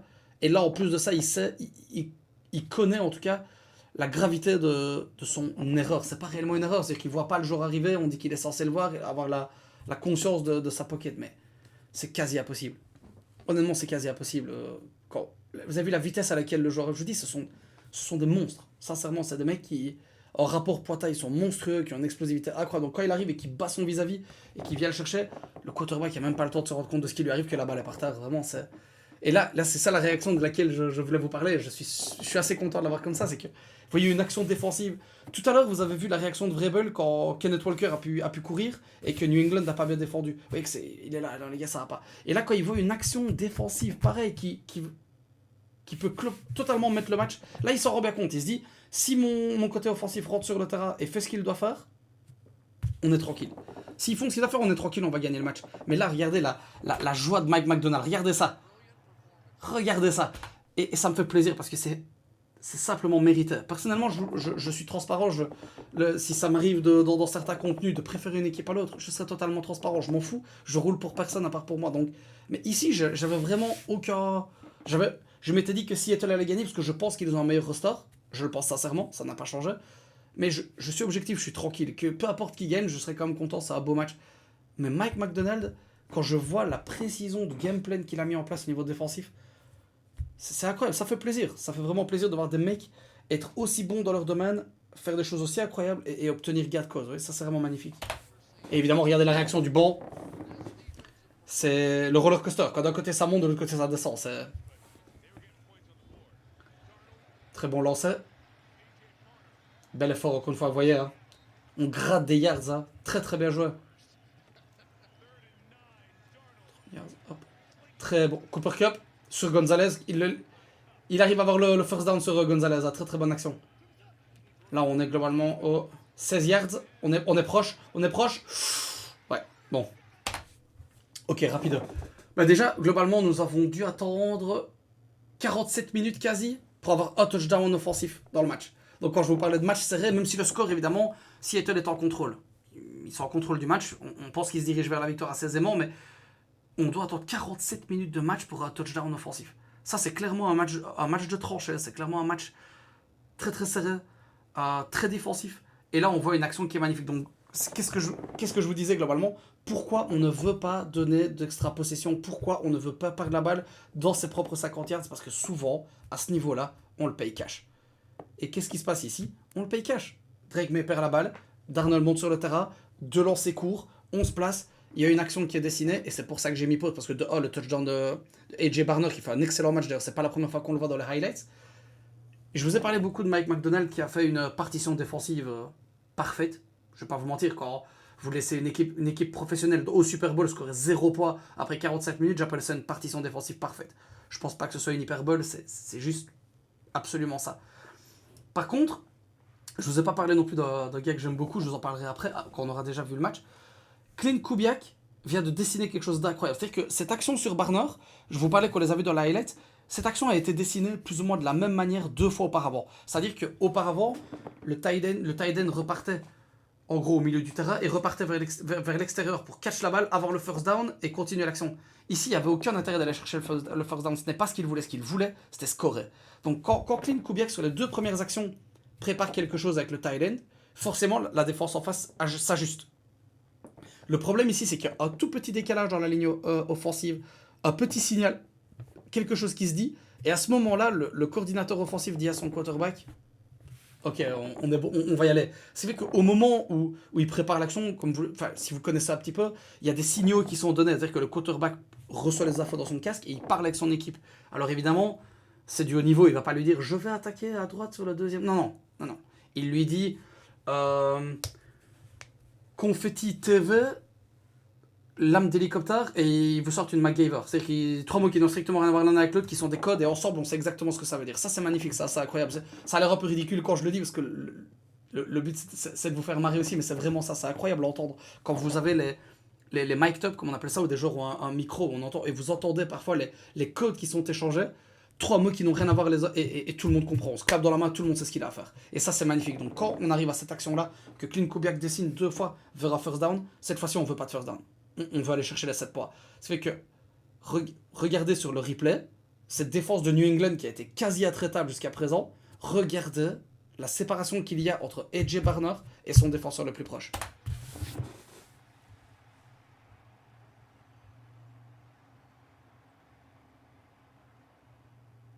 Regardez ça. Hop, on est en motion, comment on appelle ça? On va se mettre clac. Et là, on sait déjà. Regardez, regardez. Oh là là là là là là là là là là là là là là là. Ouais, la séparation. Sam Darnold fait un lancer incroyable. AJ Barner fait une super course. Mais je suis désolé, le dessin offensif de Clint Kubiak, les gars. Je sais que je suis qu'un simple mec dans son bureau, mais comprendre qu'autant d'équipes aient préféré engager des coachs sans vouloir attendre ce gars-là, c'est un mystère pour moi, je vous le dis sincèrement. Il y a des coachs que j'ai vu avoir un job pendant cette off-season, ce début de... Non, non, même pas l'off-season. Pendant le moment... Bah si, c'est l'off-season pour tout le monde, sauf pour ceux qui vont au Super Bowl. J'ai vu des coachs se faire engager. Je suis vraiment surpris quand je vais pour les profils d'équipe, et on aura l'occasion, je vais faire absolument un contenu là-dessus. Je veux absolument qu'on voit la valse de chaises musicales des coaching staff en NFL. Je pense qu'on va bien rigoler. Il y a quelque chose d'intéressant à voir. Et ici, Clint Kubiak, comme vous pouvez le voir, qui est forcément coordinateur offensif dans l'équipe de Seattle, quand vous faites une saison comme il vient de faire, que ce soit Mike McDonald, il va être coach. On le sait globalement en fin d'année qu'il va être coach. À moins d'un tremblement de terre, il va être coach. Mais coach principal, je veux dire. Ce dessin, encore une fois, c'est magnifique. Je vous assure, c'est magnifique. Je ne peux pas mettre assez l'emphase sur les petits détails qui changent tout, mais alors on crée une action où vous avez un joueur qui court, il est libre. Il n'y a personne en dehors les 2-3 yards de rayon. Je vous assure que dans un Super Bowl, c'est assez rare de voir des touchdowns où le joueur est si ouvert. On voit des touchdowns où il bat son vis-à-vis. Mais là, il n'y a même pas besoin de battre un vis-à-vis, il n'y a pas de vis-à-vis. Donc le dessin offensif, ça veut simplement dire que le dessin offensif a été meilleur que le dessin défensif. Défensif, pardon. Donc, à la fois le personnel a été meilleur, mais le dessin aussi. Ça, c'est très important. Des fois, on a tendance à oublier parce qu'on voit les joueurs, évidemment, qui sont les acteurs principaux.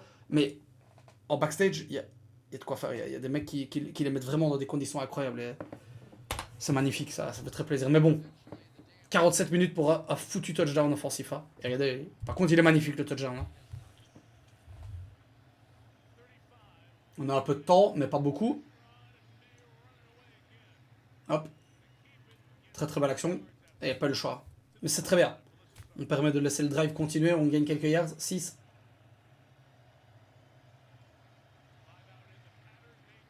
Très bon lancer sur Hunter Henry. Très bon lancer. Oh non, j'ai rien dit. C'est McCollins. Très très... Ouais, j'allais dire entre 4 joueurs défensifs. C'est magnifique. On a 4... Pardon, vous avez vu ça. 84 yards. Après... Quasi 48 minutes. 84 yards. 84 yards, il y a vraiment... Vous pouvez faire 84 yards sur un drive. Lui, il a fait ça en 48 minutes. Pas, encore une fois, pas parce qu'il est nul. Pas parce que la défense de Seattle ne lui a rien laissé. Il n'y a rien. Il n'y a rien. On va rien lui laisser. Et il fait 84 yards en 48 minutes de match. Je vous assure que c'est vraiment, vraiment, vraiment une mauvaise journée. Hein. Très, très mauvaise journée pour Drake. Mais c'est dommage que ça arrive au jour le plus important de sa vie au niveau professionnel. Très bon lancer, par contre, là. Touchdown. Magnifique. Mais... Ouais. Magnifique. Vous voyez, je vous ai dit, quand je dis que Drake May était capable de faire des lancers incroyables, pas de problème. Il a la force dans les bras, il a la précision. Alors évidemment, il y a cette complaisance un peu côté Seattle, parce que vous voyez qu'on défend de manière un peu plus large. Mais bon, quand c'est 19-0 et qu'il reste 12 minutes 30, il n'y a rien à faire, c'est humain. On dit toujours non, on traite chaque action individuellement. Oui, bien sûr, mais il y a un moment où quand vous dominez 19-0 et vous avez la pression que les mecs en face n'ont rien pour vous, vous allez avoir un peu de complaisance. C'est pas top, c'est ce que les coachs veulent éviter, mais ça arrive quasi automatiquement et quasi systématiquement. Donc très beau lancer, très beau touchdown de Drake May, hein. Ça fait plaisir. Rick Woolen, il prend le AVA avec Mac, et là, Drake May, il a rien à perdre, il se dit boum, très parfait. Hein. Vous avez vu ce que je vous disais? Avec le in-stride, ça c'est vraiment, vous lancez le ballon, il tombe, l'arc tombe directement dans la cheminée. Quoi. Il tend les bras, la balle elle est là, ça c'est parfait, c'est incroyable. À ce niveau-là, encore une fois, ça redescend. Regardez ça.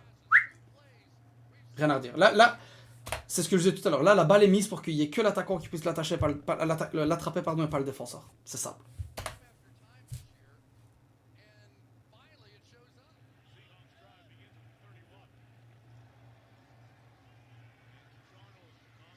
On lance dans... Ouais, ça c'est incroyable là. Lancer en course comme ça, et Rashid Shaheed, je vous ai dit, hein, il était encore très rapide sur les premiers passes. Hein. Oh, par contre, j'ai dit une bêtise tout à l'heure, je suis navré. Jackson Smith and Jigba, il ne me verra jamais, il ne regardera jamais ça, mais c'est quasi 2 milliards ce qu'il a eu jusqu'au playoff. Quasi 2 milliards, c'est ridicule. Et honnêtement, c'est absolument ridicule. Cette saison, il a absolument été démentiel. Donc quasi 2 milliards, mais post-season complet. Saison régulière plus playoff. Mais ça reste absolument indécent. Donc il revient. Donc on l'a clear, on lui a dit d'accord, tu peux remonter sur le terrain. À mon avis, il a dû remuer ciel et terre pour remonter, mais il a pu. Et là, on voit l'action. Vous voyez, ça c'est l'action qui a lancé le protocole. Vous voyez que l'arrière du crâne touche et c'est vraiment une zone qu'on veut pas avoir touché le sol, ça. Donc on le sort automatiquement. On lance la balle. Je pensais qu'il y aura un intentional grounding, mais je vois qu'il n'y en a pas. Donc c'est une passe incomplète. On arrête le chrono. Mais encore une fois, la pression de New England. Hein. Vous voyez qu'on s'arrête pas. 3ème et 11. Donc là, on va avoir une pression de New England aussi. Regardez ça. Très bonne ligne offensive. Ah, vous voyez, ça c'est le 3ème lancer où il doit vraiment s'en vouloir, Sam Darnold. Parce que le premier sur JSN, le 2ème sur JSN, et ici celui-là, où vous voyez vraiment que le receveur a pris le dessus sur son vis-à-vis. Donc en général, quand vous avez ce schéma qui se met en face de vous, vous avez clairement un attaquant qui a pris le dessus, vous voulez absolument concrétiser, et vous voulez faire en sorte soit de faire une action lourde, soit de scorer. Quand je dis une action lourde, c'est gagner beaucoup de yards, c'est un splash, c'est une grosse action. Et malheureusement, les 3 gros lancers ici, il a scoré le touchdown de manière magnifique, hein, mais ces 3 lancers-là, je vous assure que Sam Darnold, malgré le fait qu'il a gagné qu'il gagne globalement, il est en train de gagner le Super Bowl, quand il va dormir chez lui, le soir, je vous assure qu'il va penser à ses lancers. Il n'y a aucun doute là-dessus. Les professionnels de ce niveau-là qui analysent le jeu à un niveau de détail et de minutie tel, je vous assure que le mec, quand il s'est couché le soir, évidemment s'il était encore en état de pensée, parce qu'après les célébrations, mais en tout cas, le premier soir en état de pensée, il a réfléchi à ses lancers, il s'est dit non, si je pouvais les avoir encore une fois, si seulement je pouvais les refaire une fois, je sais, mais c'est... Très bonne défense, attention, vous voyez que le cornerback est proche, mais là il se le dit lui-même, je vous assure, il n'a pas besoin de moi, il n'a besoin de personne, il n'a besoin d'aucune critique, il se dit celle-là, je devais la convertir, ça devait être dedans, parce que je vous assure que là, vous imaginez, il reste quasi 11 minutes, le receveur l'attrape aux 10 yards, et on a 4 essais pour aller scorer, il y a peu de chances qu'on ne score pas. Donc là on punt.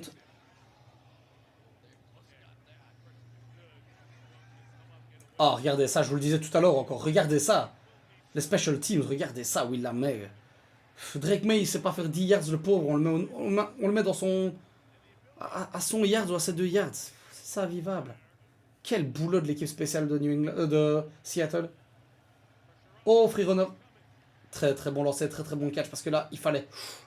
Ah, les mecs sont de bêtes athlétiques, hein, je vous l'ai dit. Lui, on l'a quasi pas vu, je suis très surpris.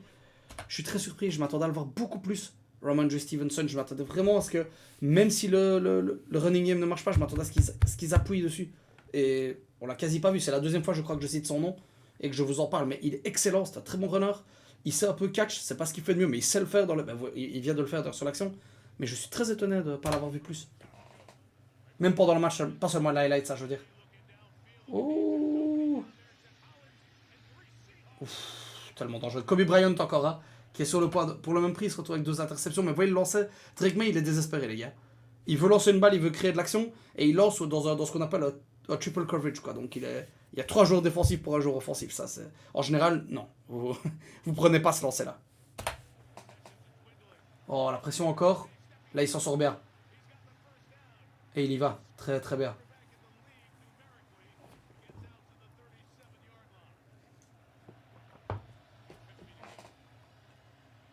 Encore une fois, il s'en va.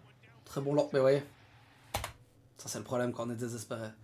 On va absolument scorer. On veut pas commencer à prendre du ping-pong. On veut pas prendre les petits 10 yards. On veut pas prendre les 5 yards. Alors qu'on a besoin de se lancer évidemment dans un match. Mais là, c'est pas ce qu'il veut. Il reste 8 minutes 42. Ils ont 12 points de retard. Il sait qu'il doit scorer au minimum 2 fois. Dans tous les cas, il a besoin de scorer à 2 possessions sans encaisser. Donc ce qu'il veut, c'est aller vite. Mais le problème, c'est que quand on essaie d'aller vite en NFL, avec une défense comme celle de Seattle, malheureusement, il se passe pas des choses super. Regardez simplement. Ici, je pense que c'est Julian Love, qui est un safety incroyable, à côté de la fatigue Kobe Bryant. Mais vous voyez que le lancer est là et la défense est là. L'attaque est pas là. Donc, malheureusement. Deuxième paire de balles pour Drake May, c'est dommage. Mais ouais, ça. Vous voyez, on revient à la ligne des 36, côté New England. Donc. Regardez ça. Là, globalement, il va aller Drake, mais il en a ras-le-bol, il veut... Bon, allez, on va avancer un peu, on va push là. Et regardez ça. La pression arrive, on avance, et pas, il met tout ce qu'il a dans la balle. Mais le problème, c'est que... Vous voyez, lui, il s'attend... Et là, il y a encore une fois... En plus de ça, du lancer, il y a une incompréhension. Donc, au-delà du fait de vouloir jouer trop vite, il y a une incompréhension entre les deux. C'est-à-dire que Drake May s'attend à un moment... à un stop de son receveur. On voit la trajectoire de la balle. La balle est lancée droite, on s'attend... On prend une parabole... Et hop, on s'arrête à un moment, poum, pour catch la balle. Mais l'attaquant continue sa course. Vous voyez d'ailleurs, quand le défenseur catch la balle, regardez où il est, quoi. Il était dans son élan, il s'attendait justement à ce qu'il joue sur l'élan. Donc il y a en plus un manque de communication ici. Et malheureusement, des erreurs pareilles à ce niveau-là, ça se paye cash, il n'y a pas de discussion. Et là, Julian, regardez le nombre de yards dans le... Regarde. Ah, vous voyez. Non, pas... Ça. Non, désespéré trop vite, comme on dit, mais facile à dire, pas facile à faire. Hein. Ouais, très très bon joueur, Jordan Love encore. Hein. La défense, les gars, le talent qu'ils ont. K9. Vous voyez, plus dur d'arrêter le run à ce moment-là du match. Hein. La défense est morte, en plus ils ont fait un match incroyable. Donc là, je vous assure que l'acide lactique fait mal. Oh, la patience. Oh, regardez ça, ce run. Magnifique. Vous avez vu, plus difficile de l'amener au sol maintenant hein, par rapport au début de match, comme je vous le disais. Hein. Beaucoup plus difficile de l'arrêter. Oh, 3ème essai, donc ils ont quand même très bien défendu New England. Non, très bonne défense. On va pas plus loin. Il le catch, mais on va pas assez loin, donc. On va prendre de nouveau à field goal. Ça fait le 5ème si je dis pas de bêtises. C'est ça.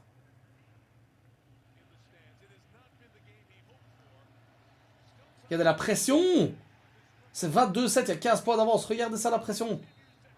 Là, il n'y a pas de complaisance. Que du niveau physique incroyable et du niveau technique incroyable. 3ème et 8. Qu'est-ce qu'on fait?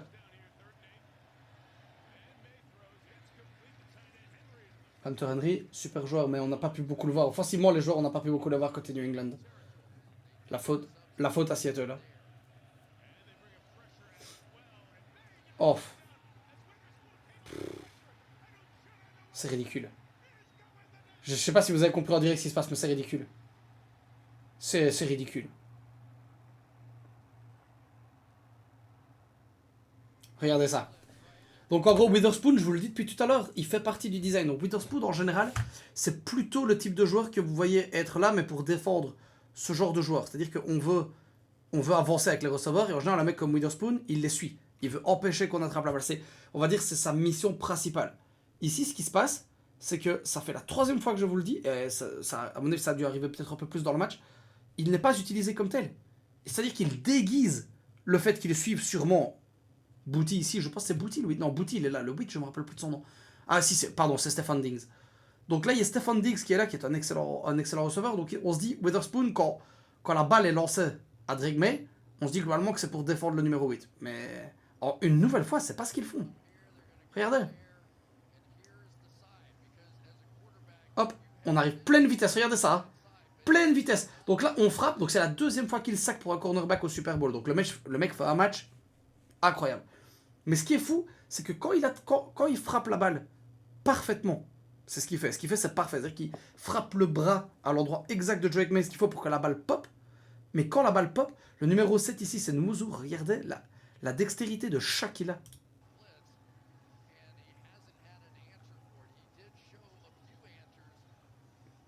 On va le voir maintenant. Regardez ça, la dextérité de chat du 7 de Nmuzu. Regardez ça. Poup, pop. Allez. Vous avez la vitesse à laquelle ça va, il l'attrape au vol. Pop, il attrape au vol et son cerveau est tellement programmé par les heures et les jours d'entraînement que quand il attrape la balle, il n'y a aucun doute. Vous voyez, il n'y a pas de qu'est-ce qu'on fait? Non, non. On attrape la balle, boum, le torse est directement vers la end zone adverse, on veut scorer. Et il le fait de manière incroyable. Ouais, hein. Regardez ça. Witherspoon, incroyable. Et là, regardez ça. Pop. C'est un joueur défensif, hein. C'est pas ce qu'il est censé faire le mieux. Hein. Regardez ça, quoi. Ouais, les qualités athlétiques à ce niveau-là, qu'est-ce qu'on peut encore dire?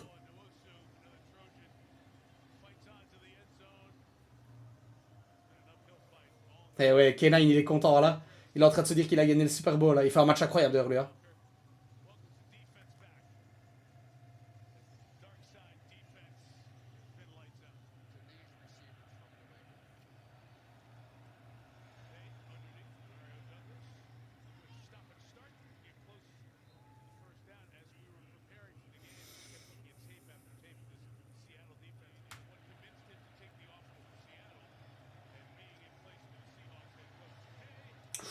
Magnifique passe pour Stefan Diggs, je vous en parlais récemment.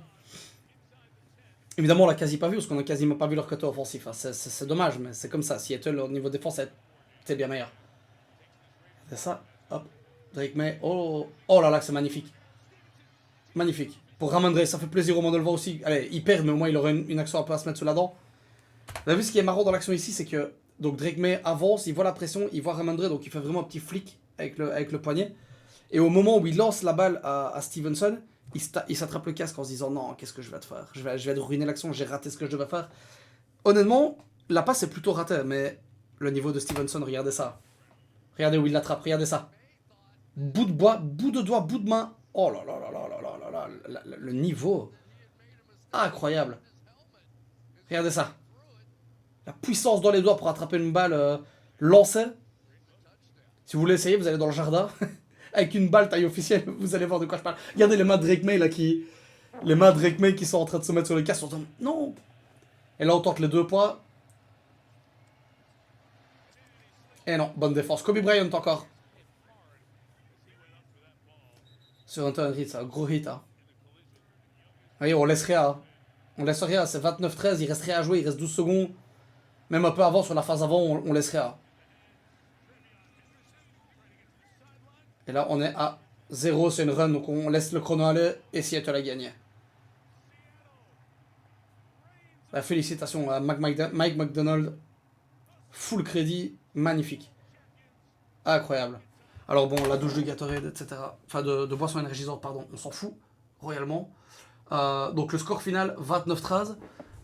Évidemment, le score a l'air un peu plus serré que ce que le match ne nous donne. Évidemment, on voit qu'il y a eu 2 scores de New England dans le moment où ça s'est un peu relâché côté Seattle. Mais on voit quand même que globalement, depuis le début du match, Seattle a été devant et ils n'ont jamais regardé dans le rétro. Ils étaient vraiment en plein contrôle, en pleine domination de ce match. On est d'accord qu'il n'y a pas... il n'y a pas une domination énorme en termes de score parce que la défense de New England a vraiment tenu la baraque, mais on a vraiment une équipe qui est en contrôle, qui a gagné et qui mérite. C'est simple. Y a pas, je pense pas qu'il y ait énormément d'analyse à voir. Une défense de phare et une attaque qui a été capable de capitaliser sur ce que la défense donnait et sur leur force évidemment propre aussi, avec comme des joueurs de très gros calibre. Je vous ai parlé de JSN, je vous ai parlé de Shahid et de Cup. C'est des mecs à très très haut niveau. Et de K9 évidemment, de Kenneth Walker qui a fait un très très très très bon match.